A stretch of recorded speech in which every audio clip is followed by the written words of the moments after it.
Welcome to Aromatic Chat, the podcast that introduces you to registered, clinical, and certified aromatherapists around the world. Every other week, my mom sits down with a different aromatherapist to learn about their aromatic journey and how they use essential oils in their lives and businesses. Aromatic Chat is produced by Lemon Balm Coaching, and my mom, Melissa, is your host. She is a master transformational coach and a registered aromatherapist. Hey friends, welcome to the last podcast episode of 2023, number 90, Aromatic Chat with Jo Kellett. Jo qualified from the Tisserand Institute back in 1996 and has been in private practice since graduating. Over the years, she has taught for the Tisserand Institute, Neal's Yard Remedies, and the Institute of Traditional Herbal Medicine and Aromatherapy.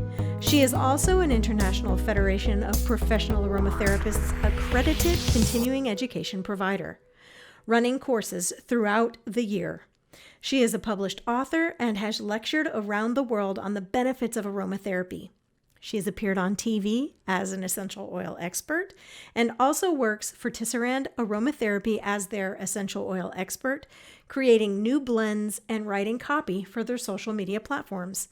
I can't wait to learn more about Jo, so let's get started. Jo, I am really thrilled to have you on the podcast. I've been to England, mostly Scotland, but just love coming over to Britain, and I'm just thrilled to have you here. And oh my gosh, your years of experience. Seasoned aromatherapist here, everybody. Thank you. Just thrilled to have you. And the first thing that I love to hear is just your story. I mean, I read some of your bio and everything, and I know how long you've been doing this, but like, what is it that got you into aromatherapy? Yeah, thank you. Well, first off, let me say thank you for inviting me on. It's it's a huge privilege to look at your list of people you've had on and to be part of that, because a lot of those people are people I look up to who have taught me over the years I've worked with. So thank you. Thanks for asking. So yes, my aromatherapy journey. Well, I think looking back as a child, I thought everybody was extremely sensitive to smells. And obviously, some people are, some people aren't.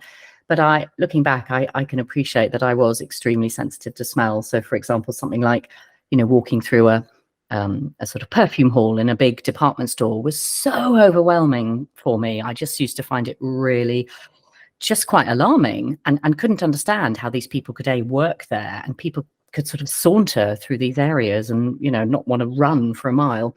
So I sort of realized that also the smells were quite intrusive, but was aware that there could be more, that there were smells that were more natural, let's say. And my mum had a really big part to play in that. She was very conscious when we were little about what we put on our skin and what we used, soaps and fragrances, stuff like that. And she had a smell that was just delicious. And obviously, now being an aromatherapist and understanding the memory connection with smell, that was very special to me. She was also quite interested in complementary care, which was not usual in the 70s when I was growing up.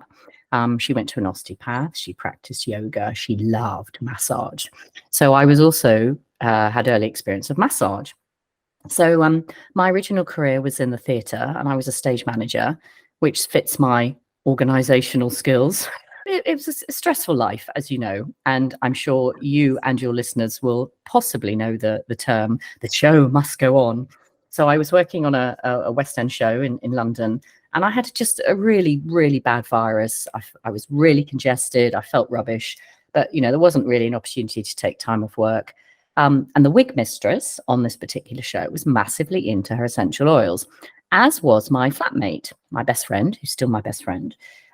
She burnt oils in the flat, and I kind of like, oh yeah, these are interesting. But the wig mistress introduced me to thyme, and it was a revelation. It was a revelation. I could breathe. I was like, oh my God, it was just amazing. And then I sort of did a bit of sort of research, and knowing that you could put massage and smell together was like, oh my God. I was kind of getting to the end of my love for theatre, working in the theatre.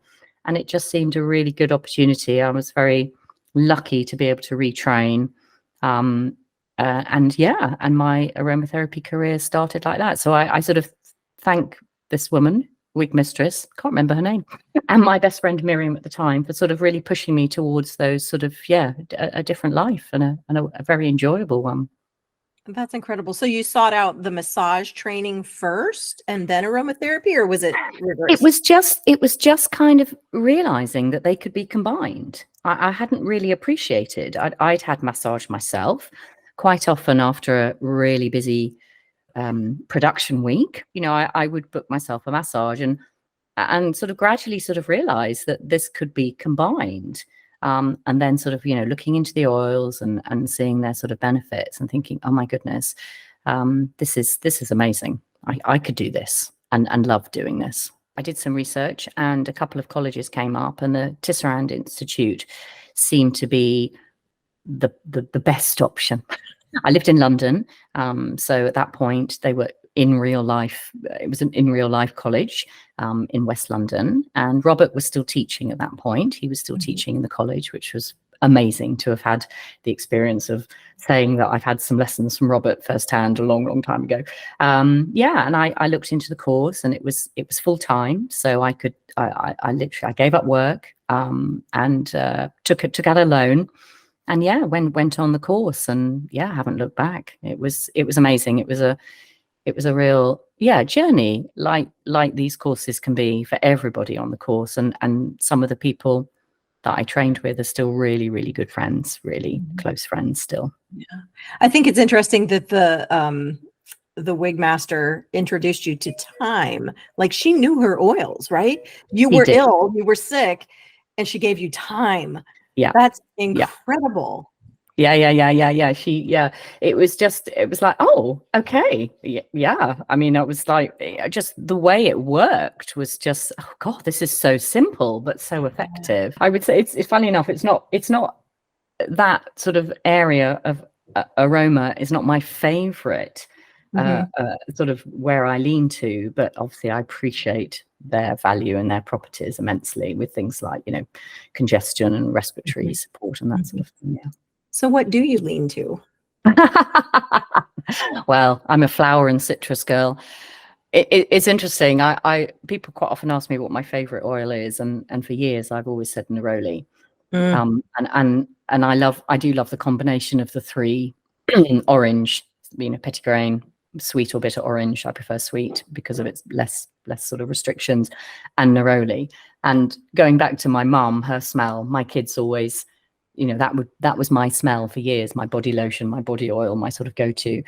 But as I've got older, it's kind of moved a bit, and I'm a bit of a rose girl now. Can't get enough rose. What do people seek you out for? I mean, I know you're doing massage and aromatherapy, and I did check out your website. Very, I mean, like, wow. But what are people coming to you for? Well, I see all clients. I see men and women. I mostly see women. I have a definite leaning and speciality. I'm always feel a bit awkward using that word, because we've all still got masses to learn. I don't want to be considered an expert, but I have a leaning towards women's health. And I'm very fortunate, and I've kind of done this on purpose, that my career path has kind of followed my own life path. And whether that's, I don't know whether I think it's a good thing. So when I first started as a recent graduate, I had a colleague who was setting up aromatherapy and yoga for women in pregnancy. And I knew at the time that I wanted to have kids. I was in my mid-20s and was recently married, and sort of knew that kids were on the horizon. So she already had kids, this colleague of mine. So we set up this consultancy, for want of a better word, for women seeking out a bit more complementary care alongside their pregnancy. And I've just that hit the ground running with that. Just loved doing that work. Was so, such an honor to massage anybody, full stop, but to massage someone when they're expecting, or to assist with fertility, because I followed on from that as well. I then trained to be a baby massage instructor, excuse me, because it all just seemed to sort of fit in with, that. So I do see a lot of women for pregnancy, and have over the years for fertility and baby massage. And as my kids grew, I sort of did a lot of work around puberty. So it's kind of hormonally linked, because now obviously I'm a big advocate of menopause and I'm loving the conversation around menopause. We've got a long way to go, but the fact that it's out there and we're talking about it. Yeah. So my real passion is around women's health and supporting the hormonal journey from puberty right through to menopause. Beautiful. Hence the ruse. Yeah. Well, let's talk about menopause. Okay. Let's do it. I am absolutely 100% post-menopausal. Mm-hmm. Okay. I've had the blood tests. Zero hormones. Zero hormones. How would you help someone, like if I came to you and I'm like, look, these are my symptoms. Like I've got the hot flashes, the excessive weight gain. What else? What would you do? Well, it's so multifaceted, isn't it, Melissa? And everybody's journey is so different. Everybody's puberty experience is different. If you go on to have babies, your pregnancy journey is so different from woman to woman. So it's a very personal thing, and I think that's why aromatherapy is so gorgeous for menopause, because it's so specific and so bespoke. In England, I'm sure in the same in America, I think there are 48 recognized symptoms of menopause, and it continues, and just knowing for women that, every cell of our body has estrogen receptors, it tells you why these things are happening. I'm a huge advocate of educating, for want of a better word, women in their hormonal journey. It still bemuses me that some women are unsure of their menstrual cycle and why they feel tired, why they feel hungry, why they might snap at somebody. Understanding these things is so important to help ourselves take responsibility. So I forgot your question. How do I help someone? So no worries. That's fine. Just take, like any aromatherapy session, I'm going to be really specific and ask my client what they need at that point. We're not going to reverse anything. This is biology. Menopause is biology. Let's keep it simple in that respect. But what are they feeling on that day? Which oils can I help? Which oils can I support them with? Which wonderful properties can we extract from those oils and mix together to make them a gorgeous massage blend? To soothe and nourish, I love that word. I love nourish. And I think some of the essential oils are so gorgeous at doing that. So that's how I approach my work with menopausal women. Incredible. And isn't it, I just think it's amazing that here we are, we're Gen X women, and we're finally talking about this, right? Our parents, our mothers, they didn't talk about this. Their mothers and their mothers and their mothers, they never talked about this. No. And the fact that we're here across oceans having a conversation around biology it's just incredible. I just think it's amazing. Gen X, again, leading the way. Go girls. I love it. I'm in my 50s. I don't feel old. I still do plenty of stuff. I'm not sitting around twiddling my thumbs. I've still got a lot of life in me, I hope. But it's interesting you saying that. Our parents didn't talk, our mums didn't talk about it, and their mums. It's a bit like when I was growing up. We didn't really talk about periods. Oh, we don't talk about periods. Whereas now, I would hope, and I do. I talk to my kids. I talk to my daughter and my son, because it should be both. It doesn't have to just be talk to the women. Right. Everybody knows a woman in their lives, whether they be a partner, lover, wife, teacher, friend, whatever. It's going to happen to every single woman. And the more we talk about it, the more normal it becomes. And it's not iffy and icky and, ooh, we don't talk about that. It's just normal life. It's nothing wrong with it. Yeah. So you mentioned you still do a lot of stuff. What are some of the other things you do outside of aromatherapy? Like, what are your other passions? Oh, beyond aromatherapy. Well, music. Oh, music. My life would be, I don't understand when people don't like music. I'm a big fan of music. Again, my mum, we had the radio on all the time when we were kids. And I have the radio on all the time when I'm not working. I love going to gigs and concerts. My partner and I, we have a massive connection around music, which is really cool. I love going to dance. I still go to nightclubs. You know, I love dancing. And then the other thing, I think, I sing in a choir as well. So, you know, music is really, I love, yeah. And then the other thing for me is it's walking. We live near the South Downs in Brighton, just on the edge of Brighton, at the end of our road, another 10 minutes, and we're up on the Downs. We're very fortunate, and we really did a lot of exploring through COVID, you know, right on our doorstep. We knew it was there, and frequently did walk, but during COVID, that was our real sort of that was our sort of come on, let's go out, let's go walking. So we walk a lot, and most weekends, we do a good 3-4 hour walk on a Sunday. That's beautiful. As long as there's tea and cake involved. That's awesome. So what part do you sing in your choir? Oh, I'm an alto. So sort of middly. Yeah, I love it. It's all the leftover notes. Yes. Yeah. No, the important ones. The ones that round out the chord. Yeah. But obviously at the moment we're working on our Christmas repertoire. Okay. What's your favorite song in the Christmas repertoire that you're singing? Quite traditional. Well, actually, no, not traditional. We were working on at a choir last night. We were working on Walking in a Winter Wonderland. Oh, I love it.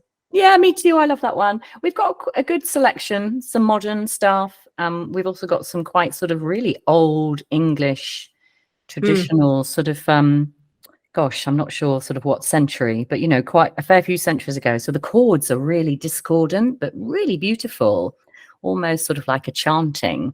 And that's, so uplifting. Yeah, I love singing. And then what's your favorite type of music? Like what do you love to listen to? Oh my goodness, how long have you got, Melissa? I have this conversation with my daughter. She's always taking the mickey out of me because I'm rubbish with genres. If I like a piece of music, I love it. I'm the same way. I love that. Yeah, whether it be opera, disco, hip hop, jazz, you know, I find it really difficult to pigeonhole music. You know, I listen to a lot of very different things.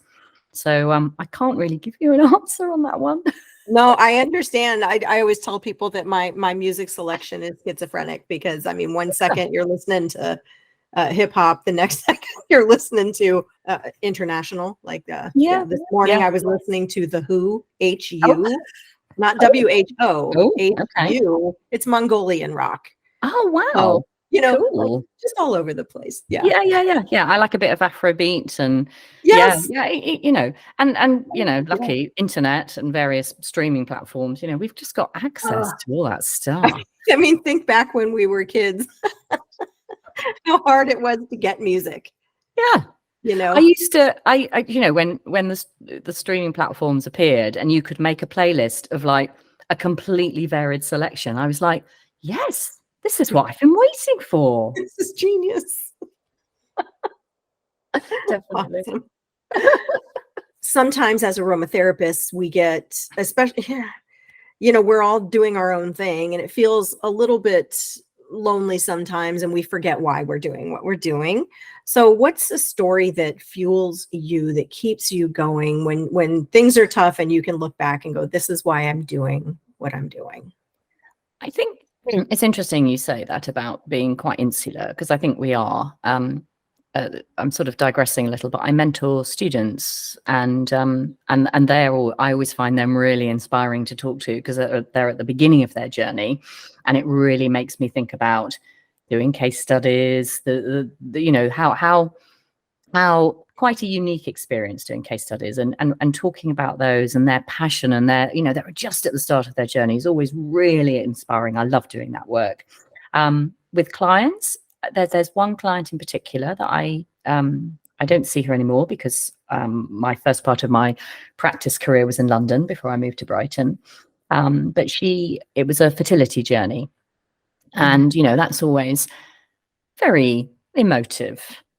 She had suffered multiple miscarriages. I will say there's a happy ending because she has gone on to have 2 kids who are now in their 20s at least. So we are talking a long time ago, and it was quite early on in my career. So it felt like a massive responsibility. But again, it was just the focus of being able to offer her some touch and, really beautiful touch through massage, safe touch, soothing, nurturing, nourishing, when she was going through such a medical procedure. When we're faced with something that we want that supposedly is meant to be a normal, natural process as a woman, and there are struggles around getting pregnant. It's really emotional. So it was just a lovely process, and the fact that she wanted to keep coming, even though she'd had miscarriages, she trusted in the process, and it was just it was calm and soothing for her, as I said, outside all the medical, intervention. But she fell pregnant eventually, and then I massaged her through her pregnancy, and that was such a delight to sort of see such a lovely journey and lovely experience, and the trust that clients put in you is always it's very humbling. So that one always sticks in my head, really, as a sort of as a process of a wonderful sort of experience of practice. I know so many women struggling with infertility, and going about it in different ways, seeking treatment in different ways, but including in something like massage is so beneficial for so many reasons, not just, let's relax your muscles, but like you said, that healing touch, that safe connection, the opportunity. And I know that you know this, and anybody else listening who's a massage therapist knows this, that touch can sometimes elicit strong emotion. Oh, yeah. And having a place, I'm getting chills over here, having a place where you can let all that stuff go. Yeah. And know that it's okay is incredible. So anybody out there who's struggling with infertility, find a massage therapist like Jo, who knows what she's doing and can really give you that space, and hold that space for you. Yeah. It's just a healing. Definitely. And I coming back to my absolute love of massage, aromatherapy is definitely changing as a profession, but for me, it's always it has to be connected to the massage for me. That I will not be forgetting the touch aspect of the oils and the touch together, the powerful combination of the two. Yeah. You also mentioned mentoring students and how incredible that is, because you can go through a course and you can take a course and you can pass the course, but having a seasoned aromatherapist on your side, wow! How did that come about? Well, I've been doing it for many years through Neal's Yard. They have it as part of their diploma, part of their requirement for students to pass their diploma, which is a wonderful thing. And I think it would be great if more colleges followed that. But I would be happy to mentor, from any sort of college, or I think it's been it's an interesting process. A lot of them are a little bewildered by the process to begin with, and then sort of realize the potential of it. There's lots of professions out there, therapy professions, where mentoring is just normal and standard. And I think it's something that is definitely could be more sort of experienced in our field. I've got a very dear friend and colleague who's also a teacher, and she does mentor, sort of swap mentoring with another colleague. So it's just sort of like a swap session. I have a group of women that I trained with, so from a long time ago, and we still meet up 4 times a year. We talk a little less about aromatherapy these days, but we always had that connection. And I always encourage any sort of student or anybody who's training to really make some good connections, with the other students, because you're all going through the same thing, and the support is really important. Because once you're in practice, more often than not, you're just you and your client. So it's really important to have a space to, offload, ask another professional around maybe what you've chosen, the procedure you've done, the oils you've chosen, just to give you a bit of sort of reflection time, really. So what are you working on right now that's got you really excited? Well, I work alongside my practice. I work for the oil side of Tisserand Aromatherapy here in the UK, and I'm their, I don't like this word, expert, essential oil expert, but I do quite a lot of training and stuff. But if there are any new products being made, I get to make the blends, which is delicious and wonderful. And again, part of the menopause journey, we launched a really beautiful blend that is out now called Restore Balance, which is doing really well. And we're sort of in the process of really sort of promoting that. And I get to talk about it and talk about the oils and how wonderful the oils are. I've also just finished a book, which has been really exciting. I got commissioned to write I call it a book, but it's more like it's a set of cards. It's a very physical book. It's beautifully designed by, oh goodness, I believe, Swedish designer. The designs are beautiful of the plants, of the oils. So it's a set of cards of essential oils. So you got sort of its, what it smells like, its therapeutic properties, what sort of things it can help, what it blends with. Sort of very based at the enthusiast. It's not really based at the professional market, but it's really important, I think, with oils because they're everywhere, and everybody thinks they know what they're doing. I think it's really important to have something that is, safe, that we're using the oil safely. So it's definitely aimed at the enthusiast and the sort of lay person, so that they can use the oil safely. And that's out in March next year, and it's called Aromatherapist in a Box. Very cool. So I'm an aromatherapist in a box. I can see some fun Instagram pictures I could do for that. I need to get myself a really big, like a television box or something, and pop out of it. That would be great. Oh my gosh, that would be amazing. So the mission of the podcast is to help people find you, what you're doing in the aromatic world. So how can people connect with you if they're interested in, if they're living there and they're looking for a massage therapist, or a student looking for a mentor, or anything? How can they get in touch with you?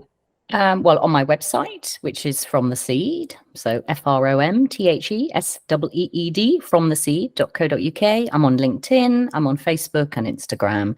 And I should also say, gosh, if it's okay to say, I also teach CPD, continued professional development.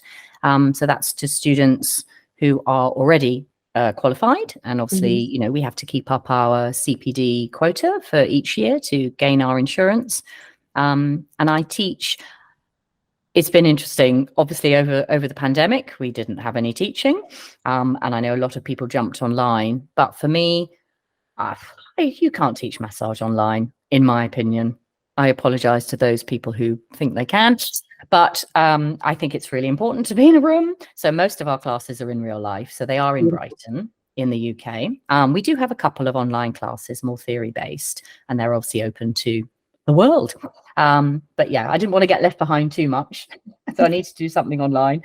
But I run CPD classes, and I'm really, really delighted. I've got a fabulous team of teachers with me who teach with me, who all have their speciality areas, and it's really lovely to pass on that info to graduates. Yeah, amazing. I'm just curious. You've got theory online.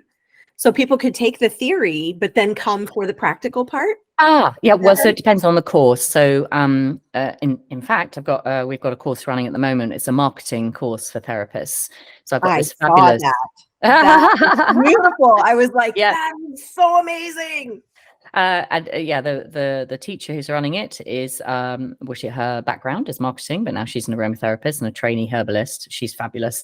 So that is an online course. We also run an online course for essential oils for stress, anxiety, and depression. So that is, we encourage the students, the attendees, to have those oils that we're going to talk about. Again, the teacher who teaches that, Emma, has a background in mental health. There's also a teacher and aromatherapist, practicing aromatherapist. But our other classes, that if they're practical, so we have aromatherapy for pregnancy, we have an acupressure head massage, we have essential oils and massage for those living with cancer, we have a bespoke facial. Those are all in real life classes. So there's, you are there to learn the massage, you're there to experience the oils. Yeah. And some of them are weekend courses, some of them are just day courses. All right. So as we come to the close of our time together, I always like to just hand the floor over to my guest for any final words that you have for the listeners.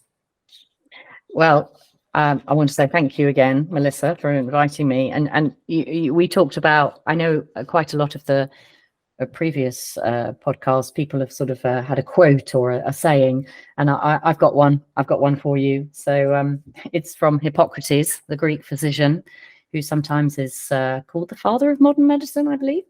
And he said, the way to good health is to have an aromatic bath and a scented massage every day. If only. But hey, he knew what he was talking about. Yeah, that's amazing. Thank you so much, Jo. I have enjoyed our time together. You are just incredible. Oh, Melissa, thank you. It's been good fun. It's good fun. I'm very happy to talk about the oils. I think it's such a joy to work with them, and yeah. So I'm always happy to chat about oils and massage. It's my favorite thing. Excellent. Thank you. Thank you.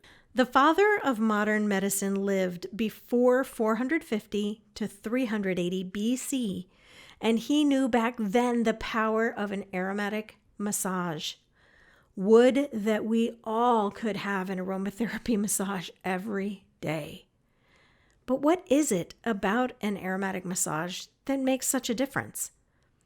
I don't think it's just the aromatherapy, and I don't think it's just the massage. I think it's a beautiful combination of scent, touch, and energy. When you get or give a massage, there is an energy exchange. And when you combine all three of these modalities, aroma, touch, and energy, you provide a healing space for the giver and the receiver. Hippocrates knew way back when that connection is healing. Jo is doing what Hippocrates instructed by giving healing aromatic massage to her clients. Well, even if you can't do one every day, an aromatic massage every now and then is better than none. I hope you enjoyed this episode with Jo Kellett. I will include all of the links mentioned in today's episode in the show notes. Be sure to check out the Aromatherapist in a Box and the continuing education courses on her website. Aromatic Chat is produced by Lemon Balm Coaching, and I am your host, Melissa, Master Transformational Coach, Registered Aromatherapist, and Certified Emotion Code Practitioner. I invite you to connect with me on the web at lemonbalmcoaching.com and Instagram at lemonbalmcoaching. I will see you next time with our next episode. Until then, peace, love, and aromatics.